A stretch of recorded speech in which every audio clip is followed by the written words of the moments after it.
तहरीके इंसाफ के चेयरमैन इमरान खान ते ख्वाजा सरा रिमल अली दी मुबैना वीडियो दे सारे जग विच रोले। राणा सनाउल्ला दे बयान तो बाद खबर पूरे पाकिस्तान विच अग दी तरह फैल गई। वीडियो लीक होने की उड़ीक हर खासों आम नूं वे। इमरान खान ते ख्वाजा सरा रिमल दे जिस्मानी ताल्लुक दा हवाला इमरान खान दी साबका बीवी रेहाम खान ने अपनी किताब विच भी कीता है। इमरान खान ने भी अपने खिलाफ ते अपनी बेगम बुशरा बीबी दे खिलाफ होवन वाली किरदारकशी ते पार्टी रहनुमावां नूं सख्त मौकफ लैण दा कह दित्ता।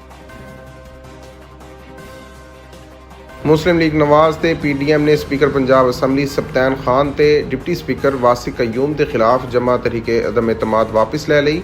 जराए का कहना है कि मुस्लिम लीग नवाज ने इत्तेहादी जमात तहरीके अदम एतमाद वास्ते मतलूबा नंबर पूरे नहीं कर सकी। दूजी तरफ जराए दावा कर रहे ने कि PDM ने तहरीके इंसाफ की अंदर खाते मुलाकात विच मामला तय पा गए ने। असैम्बलियां ना तोड़न दे वादे ते PDM ने अदम एतमाद वापस लई। स्पीकर ने पंजाब असैम्बली का इजलास 9 जनवरी नूं तलब कर लिया है।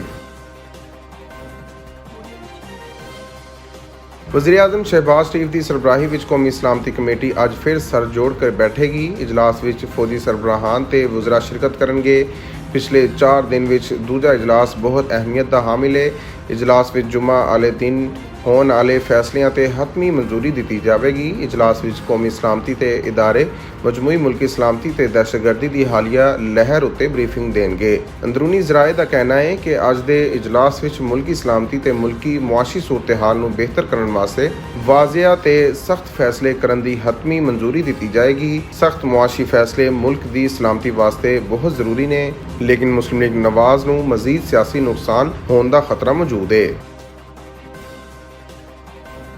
DG ISI फैज़ हमीद दे दौर विच महविश हयात ते होर खूबरू अदाकारावां दा हैडकुआर्टर दे दौरे ते महविश हयात नूं 17 इम्तियाज़ मिलन दे पिछे मुबैना कहानी ते स्कैंडल तो बाद महविश हयात दा बयान सामने आ गया। महविश हयात दा कहना सी कि लोग मेरे खिलाफ झूठा प्रोपेगेंडा करके खुद शोहरत हासिल करना चाहते हैं। महविश हयात दा मजीद कहना सी कि इसने 17 इम्तियाज़ दा मैडल मैरिट ते अपनी कारकर्दगी की बुनियाद उत्ते लिया है।